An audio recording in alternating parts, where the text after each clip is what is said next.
Hi hello ನಮಸ್ಕಾರ ಸ್ನೇಹಿತರೆ. ಇವತ್ತು ನಾವು ಮುದ್ದು ಸೊಸೆ ಸಂಚಿಕೆಯ ಇವತ್ತಿನ ಘಟನೆಗಳನ್ನು ತುಂಬ ವಿವರವಾಗಿ ವಿಸ್ತಾರವಾಗಿ ನೋಡೋಣ. ಸಂಚಿಕೆ ಶುರುವಾಗುತ್ತಲೇ ಮನೆಯೊಳಗೆ ಒತ್ತಡದ ವಾತಾವರಣ ಇರುತ್ತದೆ. ಈ ಸಮಯದಲ್ಲಿ ಈಶ್ವರಿಯೊಬ್ಬಳೇ ವಿದ್ಯಾಲಯಕ್ಕೆ ಸಿಕ್ಕಿರುವುದು ಒಂದು ಅವಕಾಶ ಅಂತ ತೆಗೆದುಕೊಂಡು ತನ್ನೊಳಗಿನ ಕೋಪವನ್ನೆಲ್ಲ ಹೊರಹಾಕ್ತಾಳೆ. ಅವಳ ಮಾತುಗಳು ಕೇವಲ ಬೈಗುಳ ಅಲ್ಲ, ಅವಳ ಮನಸ್ಸಿನ ಅಸಹನೆ, ಅಸೂಯೆ ಹಾಗೂ ಅನುಮಾನದ ಮಿಶ್ರಣವಾಗಿದೆ.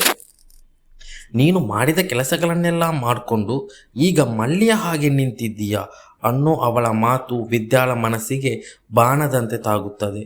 ಅವಳಿಗೆ ನಂಬಿಕೆ ಇಲ್ಲ. ವಿದ್ಯಾ ಸಾಧಾರಣವಾಗಿ ಬರೆದು ಬಂದಿದ್ದರೆ 3ನೇ ರ್ಯಾಂಕ್ ಹೇಗೆ ಬರುತ್ತದೆ ಅನ್ನೋ ಪ್ರಶ್ನೆ ಅವಳನ್ನು ಕಾಡುತ್ತಿರುತ್ತದೆ. ಇಲ್ಲಿ ಮುಖ್ಯವಾಗಿ ಗಮನಿಸುವುದು ಏನೆಂದರೆ ಈಶ್ವರಿಯ ಕೋಪದ ಹಿಂದೆಯ ಅಸೂಯೆ. ಯಾಕಂದರೆ ಮನೆಯೊಳಗೆ ಸೊಸೆ ಇಷ್ಟು ದೊಡ್ಡ ಸಾಧನೆ ಮಾಡಿದರೆ ಅವಳಿಗೆ ಒಪ್ಕೊಳ್ಳೋಕ್ಕೆ ಆಗ್ತಿಲ್ಲ. ವಿದ್ಯಾ ತುಂಬ ಶಾಂತವಾಗಿ ತನ್ನ ಪರವಾಗಿ ಹೇಳೋಕ್ಕೆ ಪ್ರಯತ್ನ ಮಾಡ್ತಾಳೆ.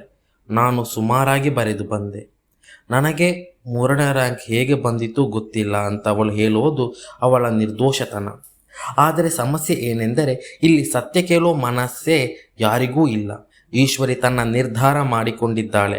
ಅವಳಿಗೆ ಬೇಕಾಗಿರುವುದು ಸತ್ಯ ಅಲ್ಲ, ತನ್ನ ಅನುಮಾನಕ್ಕೆ ಸಾಬೀತು ಮಾಡೋದು. ಈ ಗದ್ದಲದ ಮಧ್ಯೆ ಶಿವರಾಮೇಗೌಡರು ಬಂದು ಪರಿಸ್ಥಿತಿಯನ್ನು ಕಂಟ್ರೋಲ್ ಮಾಡೋಕ್ಕೆ ಪ್ರಯತ್ನ ಮಾಡ್ತಾರೆ.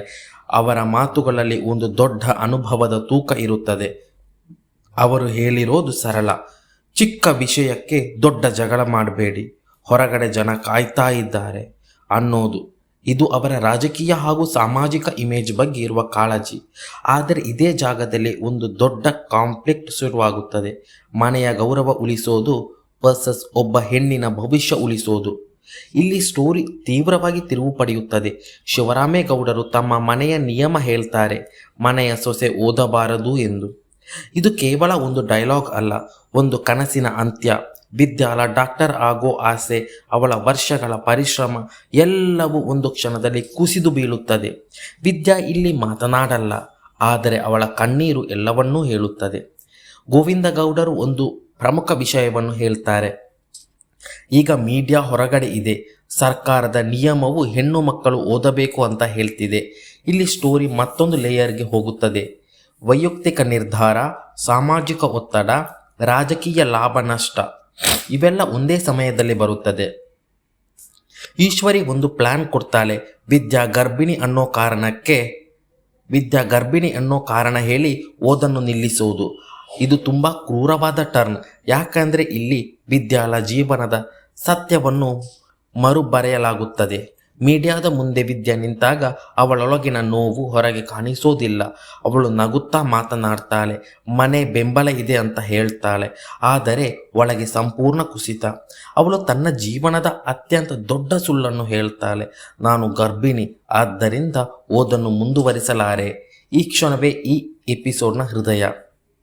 ಭದ್ರಾ ಇಲ್ಲಿ ಏನೂ ಮಾತನಾಡಲ್ಲ. ಅವನ ಮೌನವೇ ಅವನ ದುರ್ಬಲತೆ. ಅವನು ವಿದ್ಯಾಳ ಜೊತೆ ಇದ್ದರೂ ಅವಳ ಪರವಾಗಿ ನಿಲ್ಲೋದಿಲ್ಲ.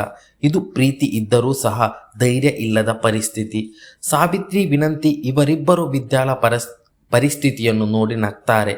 ಇದು ಕೇವಲ ಪಾತ್ರಗಳ ಕ್ರೂರತೆ ಅಲ್ಲ, ಸಮಾಜದ ಒಂದು ಮುಖ. ಯಾರಾದರೂ ಬಿದ್ದಾಗ ಕೆಲವರು ಸಹಾಯ ಮಾಡ್ತಾರೆ, ಇನ್ನೂ ಕೆಲವರು ನಗ್ತಾರೆ.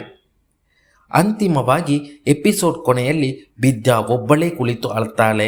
ಅವಳ ಕನಸು ಮುರಿದಿದೆ, ಆದರೆ ಅವಳೊಳಗಿನ ಆಸೆ ಇನ್ನೂ ಸಾಯಲಿಲ್ಲ. ಚಂಪಾ ಹೇಳೋ ಮಾತು ಅವಳ ಆಸೆಯ ಕಿರಣ, ಮುಂದೆ ಅವಕಾಶ ಬರುತ್ತದೆ. ಆದರೆ ವಿದ್ಯಾಳ ಮಾತು ಕಠಿಣ ಸತ್ಯ, ಈ ಮನೆಯ ಸೊಸೆ ಆಗಿದ್ದರೆ ನನ್ನ ಕನಸು ಯಾವತ್ತೂ ನೆರವೇರಲ್ಲ ಅಂದು. ಈ ಎಪಿಸೋಡ್ ನಮಗೆ ಒಂದು ದೊಡ್ಡ ಸಂದೇಶ ಕೊಡುತ್ತದೆ. ಹೆಣ್ಣಿನ ಕನಸುಗಳಿಗೆ ಅಡ್ಡಿಯಾಗೋದು ಯಾರೂ ಅಲ್ಲ, ಕೆಲವೊಮ್ಮೆ ಕುಟುಂಬವೇ. ಸತ್ಯ ಗೊತ್ತಿದ್ದರೂ ಕೆಲವರು ಮೌನವಾಗಿರುತ್ತಾರೆ. ಒಂದು ನಿರ್ಧಾರ ಜೀವನವನ್ನೇ ಬದಲಾಯಿಸಬಹುದು. ಇಲ್ಲಿಗೆ ಇವತ್ತಿನ ಸಂಚಿಕೆ ಮುಕ್ತಾಯವಾಗಿದೆ. ನಮ್ಮ ಚಾನಲನ್ನು ಯಾರೂ ಇನ್ನೂ ಸಬ್ಸ್ಕ್ರೈಬ್ ಮಾಡಿಲ್ಲ, ದಯವಿಟ್ಟು ಸಬ್ಸ್ಕ್ರೈಬ್ ಮಾಡಿ. ಇಂತಹ ಅಪ್ಡೇಟ್ ನಿಮಗೆ ಬರ್ತಾ ಇರ್ತದೆ. ಧನ್ಯವಾದಗಳು. ನಿಮ್ಮ ಸಬ್ಸ್ಕ್ರೈಬ್ ನಮಗೆ ಸ್ಫೂರ್ತಿದಾಯಕ.